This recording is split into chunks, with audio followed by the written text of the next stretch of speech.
Okay guys, so from the PowerPoint video that you should have watched prior to doing this worksheet, you should have learned that there are things called mutations. And mutations are just changes in DNA sequences. And this is a worksheet to help you practice and know exactly what a mutation does. Mutation changes the sequence in DNA, which is consequently going to change the sequence of mRNA, which could lead to a change in an amino acid sequence. It could, it doesn't always. One thing that I didn't like from the video is he didn't really talk to you guys about point mutations and frame shift mutations. He did talk about them, but he didn't label them like I would like you to label them. They're point mutations, which are substitutions, and that's just when, say,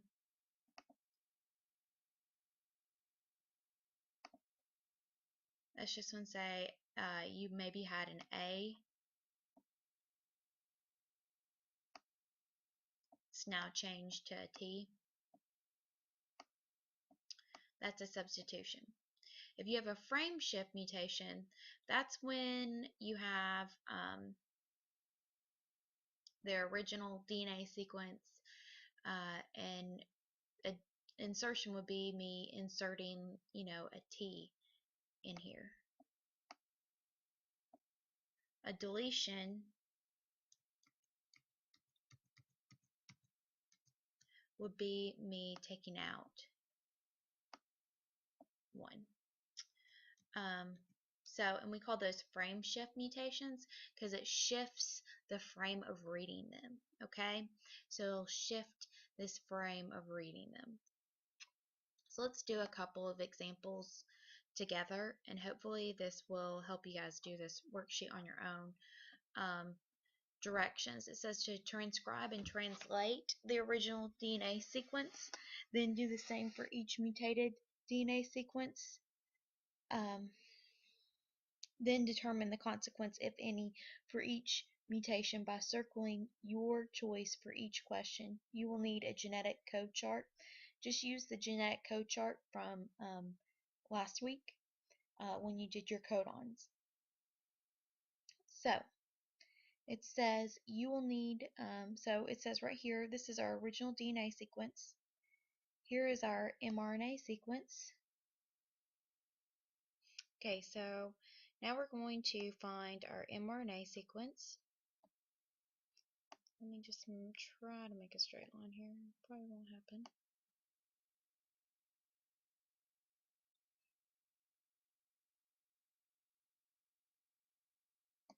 Okay, so as before, we talked about in DNA, A binds with T,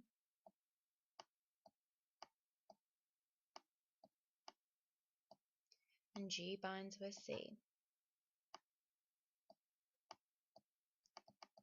Let me just clarify. Adenene's binding with thymine, guanine's binding with cytosine, and this is in DNA.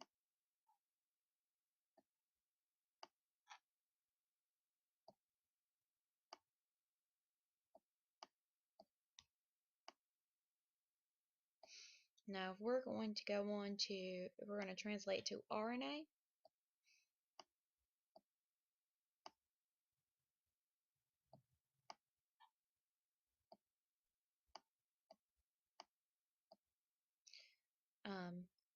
A is going to bind with T. Nope, that was trickery.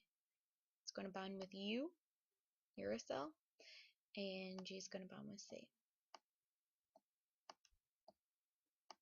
Okay, so in RNA, we change from adenine binding with thymine to adenine binding with uracil and guanine binding with cytosine still. So right over here, when we have our DNA sequence, T is going to bind with A. A is going to bind with U. C is going to bind with G. A is going to bind with U again. G is going to bind, or C is going to bind with G. C is going to bind with G.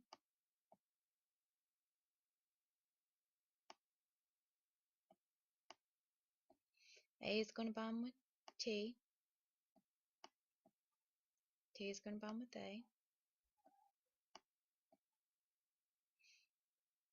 And so on. Let me just go ahead and fill this in, and you do the same.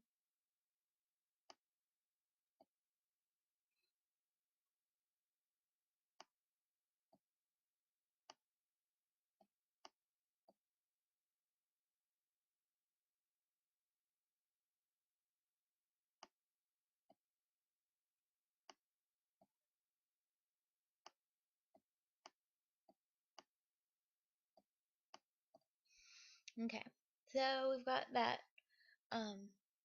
worked out. Now, as I said before, we're always going to start.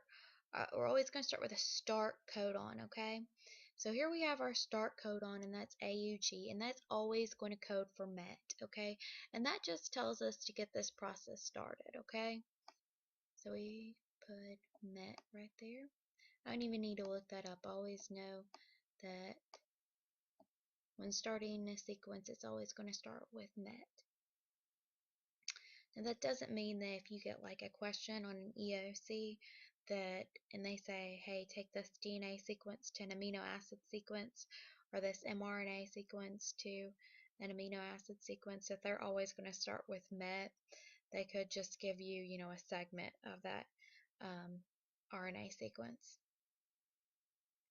And then here we have UGG. So we're going to look that up on our codon chart.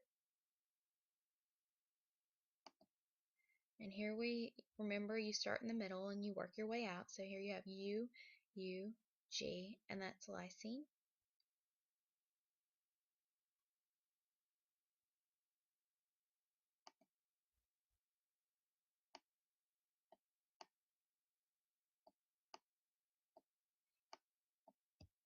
And then AAG.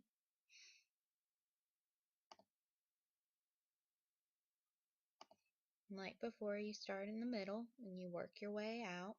So A, G, and that's lysine.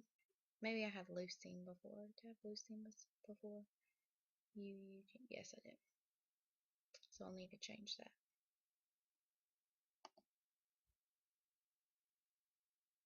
Or UGG. Let's look that back up.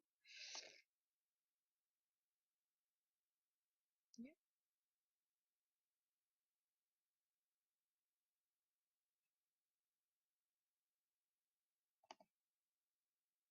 UGG. My goodness. It's actually tryptophan. These are tricky little guys.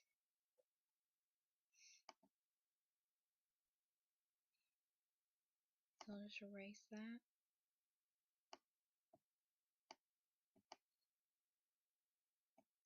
And from last week, you guys should know, how to do this.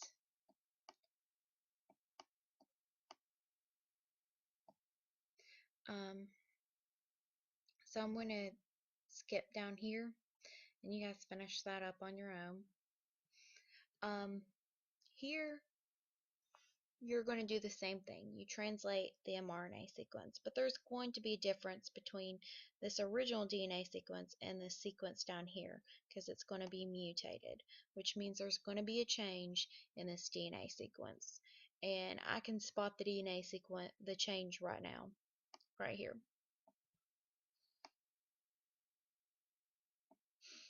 This A, or this C right here, has now been changed to a T.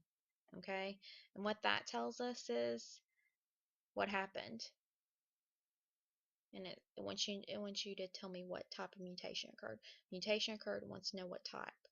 Well, we switched to C with the T, so that means they substituted. All right, so a substitution occurred.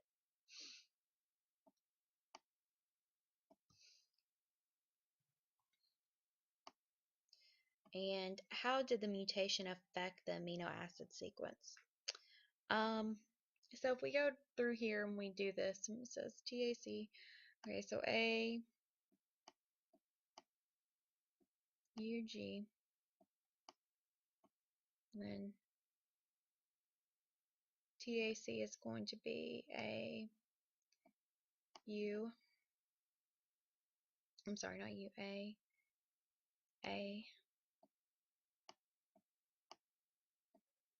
G now. Let me look, see which amino acids we've got here. So we've got, I'm just going to look up the AAG just for time's sake. And that's LYSIN. So AAG.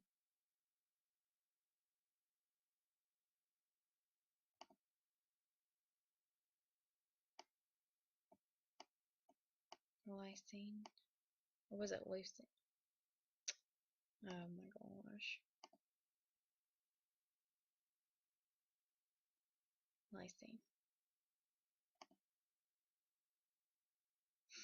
Okay, so there was a substitution occurred.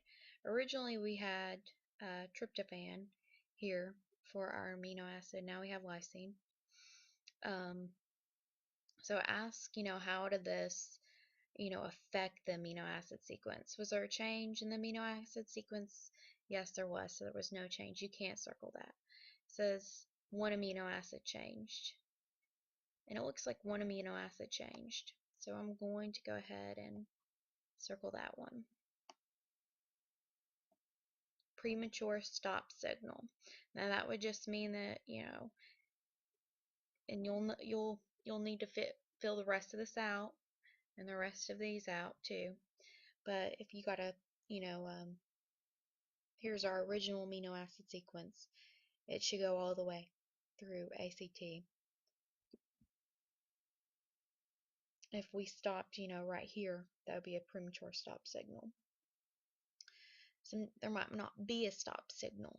So that might be a way it changed it. One amino acid could be added or deleted. Or you could change all the amino acids after that mutation occurred. Okay, and you just circle these. And that's all you do as you're going down through there. Now, you have a couple to, do here. It says conclusion. Which type of mutation is responsible for new variations of a trait?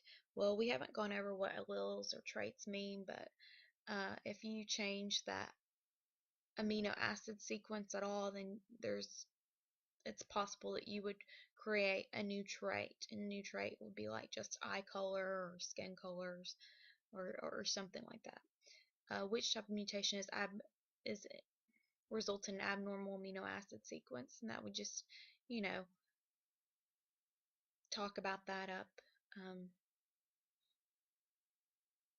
Which type of mutations you saw that created the abnormal amino acid sequence, which means that it changed the amino acid sequence, and which type of mutation stops the translation of mRNA, so just which ones actually had that premature stop. To tell me about that. And then these are just, analysis questions.